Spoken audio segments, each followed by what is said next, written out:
Olá, começa agora mais um Diálogos aqui na TV Unesp. Aqui no estúdio nós recebemos o pesquisador João Gabriel Giovanelli, que é doutorando em zoologia pela Unesp em Rio Claro. João Gabriel, muito obrigado por sua participação aqui em nosso programa. Eu que agradeço pelo convite, muito obrigado. João Gabriel, sua pesquisa ela está relacionada aos anfíbios. E eu gostaria que você comentasse um pouco a importância, né, desses animais para o nosso ecossistema e como que desperta o interesse, então, pela pesquisa por esses animais. Sim, os anfíbios, né, são os animais do grupo dos vertebrados mais ameaçados do planeta, né?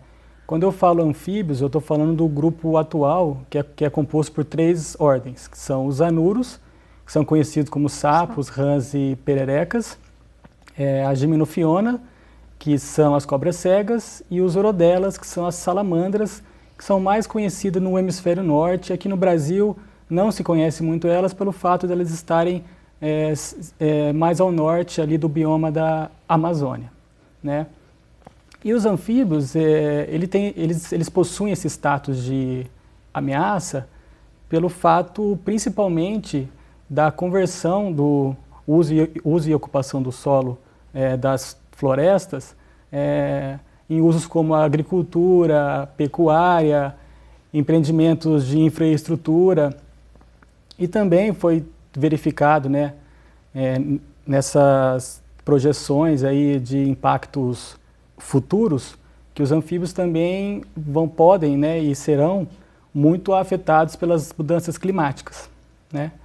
E também estudos bem recentes mostram que alguns patógenos, como um fungo, tem sido letal para alguns grupos de anfíbios, principalmente na América Central e na Mata Atlântica. Então, desde a minha graduação, que eu me formei em Ecologia pela Unesp, eu entrei em 2002 e me formei em 2005, eu já fiz meus trabalhos de iniciação científica com Ecologia de anuros. E desde essa época me despertou assim, o interesse de quão bom esses anfíbios são, bioindicadores, e dão respostas muito boas para trabalhos de ecologia e comportamento. Depois disso, eu fiz também meu mestrado na pós-graduação em Zoologia da Unesp Rio Claro, também com modelagem de distribuição geográfica de anfíbios, que é basicamente estudar aonde os anfíbios ocorrem, quais são as variáveis ambientais que limitam a distribuição desses animais.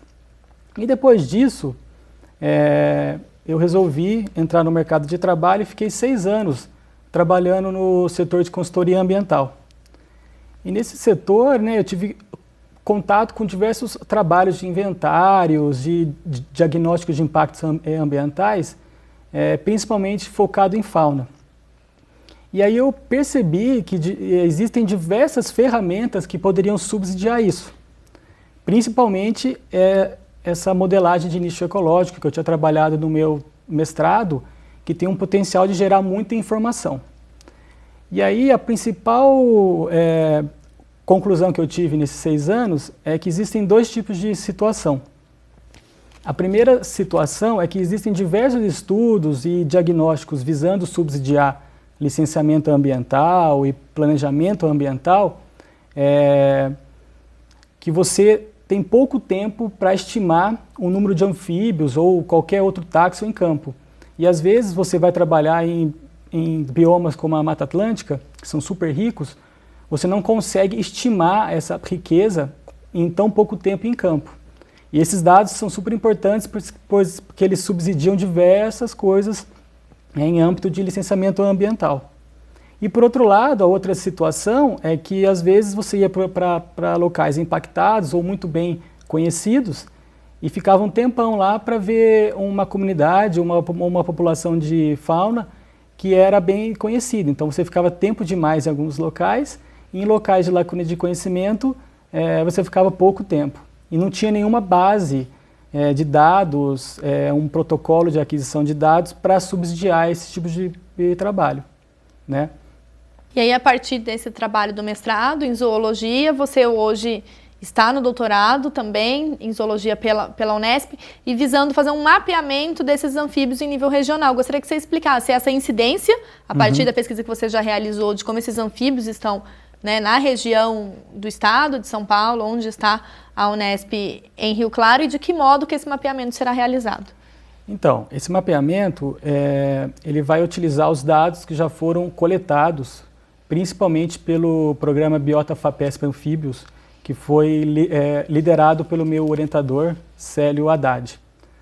Então, na década de 2000, tiveram diversos pesquisadores que foram financiados e teve muito trabalho feito, principalmente no interior de São Paulo e na Serra do Mar, onde foi inventariado uma grande quantidade de anfíbios.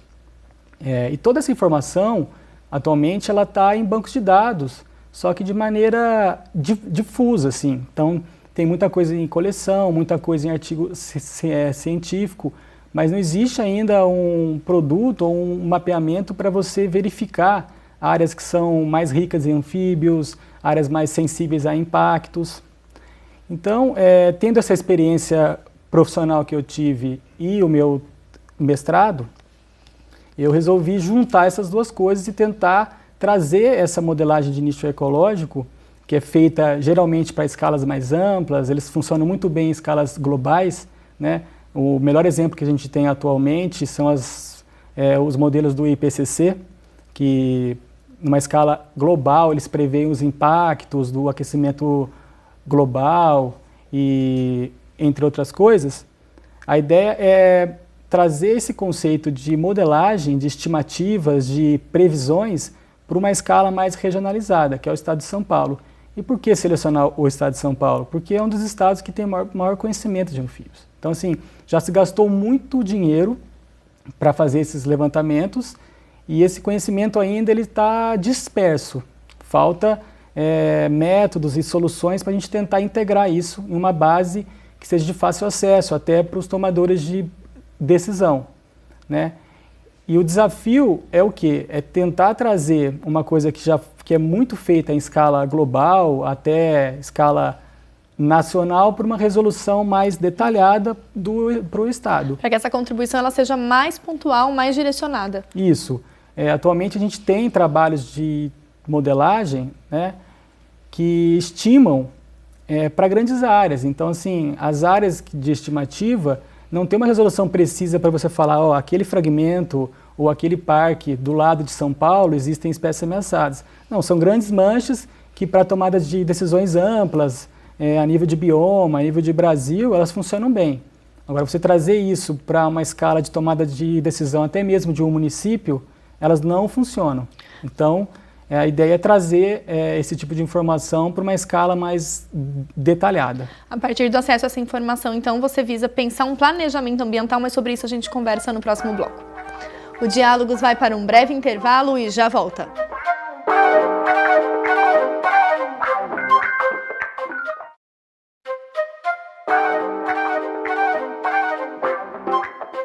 O Diálogos está de volta e aqui no estúdio nós recebemos o pesquisador da Unesp em Rio Claro, João Gabriel Giovanelli. João, nós conversávamos sobre a sua pesquisa de doutorado que visa esse mapeamento dos anfíbios no sentido de direcionar até mesmo o olhar público da gestão pública para essas questões, e você comentou um termo técnico, que é a questão do nicho ecológico. Eu gostaria que você explicasse em que medida esse grande termo ele está relacionado à sua pesquisa vinculada aos anfíbios em nível regional. Foi o que eu falei, né? Esses métodos de modelagem, eles trabalham com o conceito de nicho ecológico, né? Nicho ecológico, né, a gente chama assim na ciência, que é o espaço que tem que a gente chama de um espaço hiperdimensional onde a espécie se encontra no meio ambiente. Então, o nicho ecológico é onde a espécie ocorre, quais são as interações que ela tem com o meio, a competição com outras espécies, migração, entre outras coisas. E esses modelos de nicho ecológico, eles têm uma premissa que eles partem do seguinte ponto: através dos pontos de ocorrência, né, que a gente conhece, que estão nas coleções, nos trabalhos científicos, a gente cruza essa informação com variáveis ambientais, como precipitação, topografia, uso e ocupação do solo, E a partir disso, a gente procura outras áreas no território onde não se conhece a presença da espécie, que seriam áreas aptas para essa espécie. Então, assim, isso é um método de modelagem, né? É uma simplificação da realidade, porque ela pega algumas feições do nicho ecológico, mas é uma ferramenta poderosa para fazer essas previsões, né? Porque muito dificilmente a gente conseguiria fazer isso por intuição. Então, através de modelos matemáticos, a gente estima novas áreas de ocorrência através de pontos conhecidos.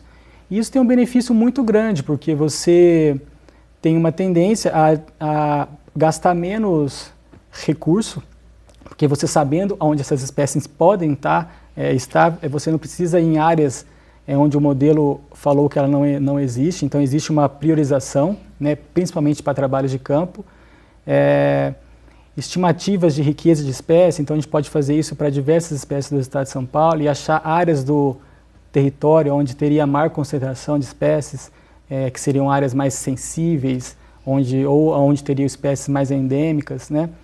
E os anfíbios, no caso, para trabalhar com modelos de nicho ecológico, eles são muito bons porque os anfíbios eles têm uma conexão muito forte com o meio.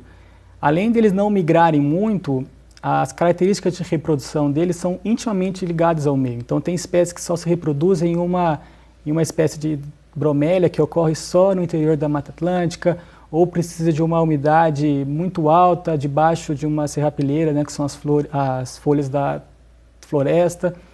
Então, essas características são muito fortes e vinculam esse grupo, né, ao meio ambiente. Então, você trabalhar os anfíbios com modelagem, você pode criar métodos também para outros animais. Assim. Então, eles são um grupo, talvez, modelo para esses estudos.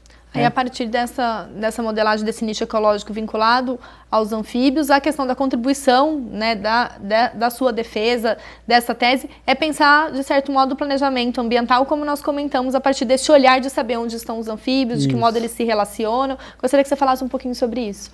Isso, né? Apesar, sim, da tese ter um caráter até muito técnico, para se chegar a essas respostas, a gente tem um campo da ciência muito forte por trás. Não? Então, vão ser testadas diversas hipóteses de quais modelos matemáticos predizem melhor, quais variáveis ambientais são mais relacionadas à ecologia dos anfíbios, né?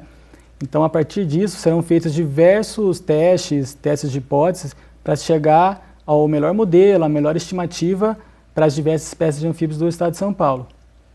E com isso, a gente vai ter alguns resultados bem interessantes, porque a gente vai ter resultados que vão subsidiar tomadas de decisão relacionadas aos anfíbios ou até mesmo para outros táxons, né, porque essa metodologia ela pode ser replicada para outros táxons. E como uma informação muito importante que são áreas de maior riqueza de anfíbios, área com maior endemismo, áreas com uma abundância muito grande de espécies raras, né, áreas que são mais sensíveis, porque existem poucos fragmentos de vegetação e dentro desses fragmentos podem ter espécies raras, né, priorizar áreas de lacuna de conhecimento. Então, talvez existam áreas que, se tiver um empreendimento ou um licenciamento ambiental, o grau de conhecimento é tão grande que às vezes é melhor não ir mais para campo. E você otimiza esse recurso, você poderia otimizar esse recurso em ações em áreas de lacuna ou até mesmo com outro tipo de trabalho, como reflorestamento de áreas de preservação, que são coisas muito caras e que às vezes merecem um foco até maior do que um inventário de espécies em um lugar que já se conhece muita coisa, né? Então, acho que essas são as respostas que, para tomadoras de decisão, são respostas que são muito interessantes, né, para o planejamento ambiental. E a modelagem, ela cresceu muito nos últimos 10 anos, mas ela cresceu no meio científico. Então, assim, já foram publicados mais de 1000 trabalhos na área e com pouco alcance a nível de tomada de decisão em planejamento. Então, a ideia também é trazer precisa dessa divulgação, dessa popularização dessas informações e desses modelos para que haja essa replicação que você comentou. Isso.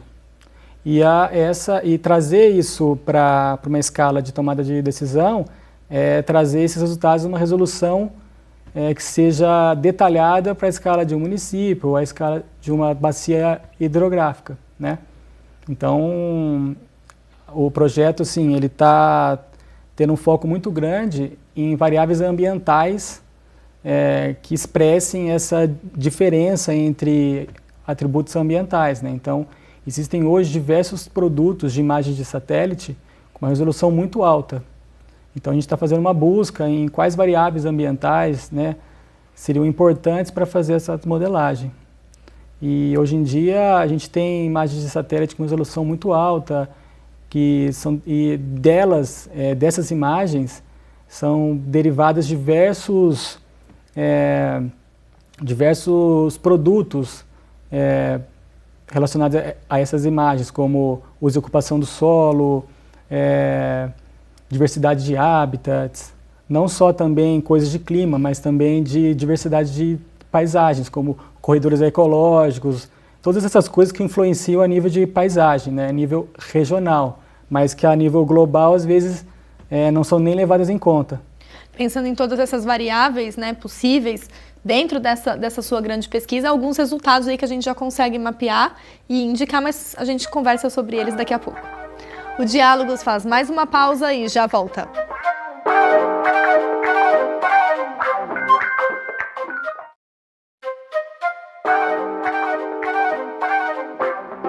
O Diálogos está de volta e hoje nós conversamos sobre a pesquisa de doutorado do pesquisador João Gabriel Giovanelli da Unesp em Rio Claro sobre os mapeamentos dos anfíbios.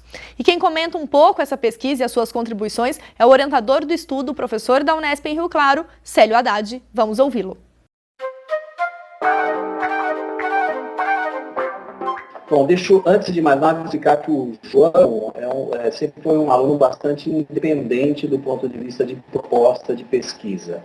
Então, essa proposta do doutorado dele foi uma proposta que ele trouxe para o meu laboratório, quando ele se viu interessado em prosseguir com os estudos dele, de mestrado na área, e ele resolveu fazer o doutorado. Então, ele apresentou essa proposta para mim, eu li a proposta e achei bastante interessante, uma proposta inovadora, um estudo inédito que ele estava se propondo a fazer. O que ele se propõe a fazer é uma modelagem preditiva para que a gente, com pouco custo, possa ter uma noção bastante razoável da distribuição das espécies de organismos. No caso, ele usa aí como modelo os anfíbios, os sapos, as rãs, para fazer essa predição. Uma outra questão que também envolve uma economia, um melhor aproveitamento de recursos, é que ele percebeu o acúmulo de dados resultantes do programa Biota-FAPESP. Então, como esse programa vem sendo realizado já há mais de uma década, acumulando dados, o que o João percebeu? Que ele poderia, com base no que já foi coletado efetivamente, ele poderia, então, avaliar a distribuição conhecida com base nisso. Então, a ideia dele, de fato, é fazer a modelagem preditiva e depois fazer a checagem se, de fato, o organismo estaria ocorrendo. Por outro lado, a capacidade preditiva dessas ferramentas, ela, nos últimos tempos, não vem sendo colocada em xeque, porque essas ferramentas preditivas ou ferramentas preditivas similares vêm sendo usadas para fazer previsão de clima ou para fazer previsão de safra agrícola, tudo que envolve muito recurso, muito dinheiro. Então, se você tem aí muito dinheiro envolvido em certas atividades humanas e os agentes aí relacionados a essas atividades, eles aceitam essas ferramentas preditivas, significa que elas funcionam. Então, por que não usar essas ferramentas, não as mesmas, mas ferramentas similares, para a conservação ambiental? Então, a ideia me parece interessante, me parece viável.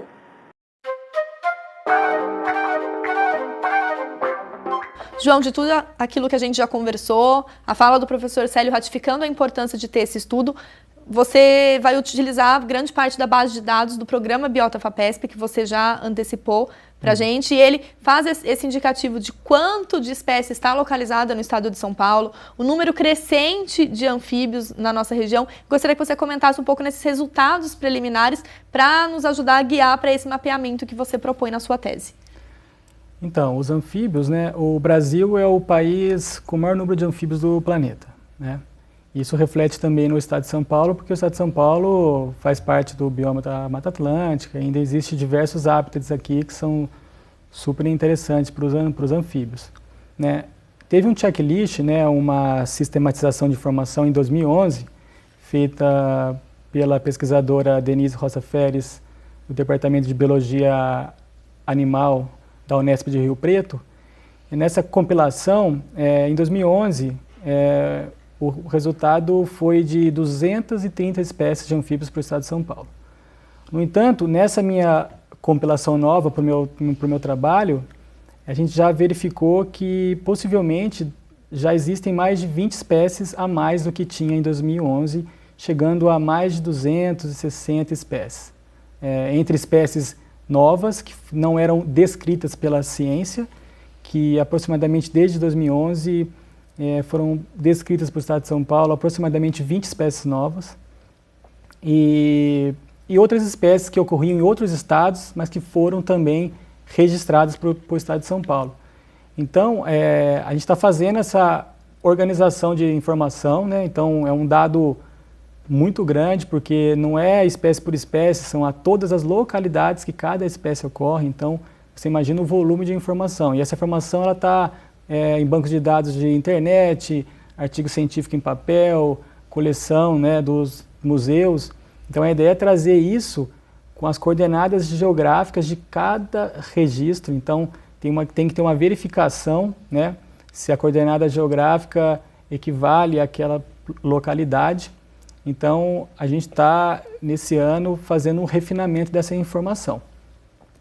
Mas também, né, no final do ano passado, a gente já testou algumas camadas ambientais e testou uns modelos, né, para algumas espécies, principalmente de alguns anfíbios de altitude, que ocorrem no alto da Serra do Mar, do gênero Brachycephalus, ou sapinhos pingo de ouro, que são sapinhos do tamanho de um dedão, são bem minúsculos, e a gente fez alguns testes com algumas variáveis e mostrou que para as variáveis, assim, com detalhamento, foi bem interessante. Os resultados são bem satisfatórios e eu até consegui apresentar esses resultados num congresso internacional de herpetologia que foi realizado na China, né? Eu consegui um apoio da Unesp e fui apresentar parte da minha tese lá. E além disso, a gente também pegou parte desses métodos que a gente já desenvolveu e também aplicou para estimar o potencial de invasão de uma espécie invasora de anfíbio, né, que é uma espécie que é nativa das Antilhas e aproximadamente uns 5 anos atrás ela foi encontrada no bairro do Brooklyn, cantando durante a noite, ninguém mais conseguia dormir. E aí o professor Célio Haddad foi lá e verificou que era uma espécie das Antilhas que estava invadindo o Brasil. Então, com esses métodos que a gente tem, a gente queria estimar, já que ela chegou no Brasil, quais são as áreas aptas para essa espécie, né? Então, a gente desenvolveu esse método, a gente pegou esse método que a gente está utilizando no estado de São Paulo, desenvolveu lá para as Antilhas e projetou esse resultado para o Brasil inteiro. E mostra que a espécie ela tem uma preferência muito grande por hábitats antropizados, como agricultura, área urbana, e tinha uma preocupação inicial que essa espécie ela poderia invadir a Mata Atlântica. Mas foi visto ao contrário, ela pode invadir o interior de São Paulo, né, onde existe um uso e ocupação do solo predominantemente agrícola, né, urbano. Então, esse trabalho já está escrito, né? A gente pretende fazer essa publicação ainda este ano, né? Ele conta com a participação de alunos da Unesp e da pesquisadora Cintia Brasileiro da Unifesp de Diadema, né?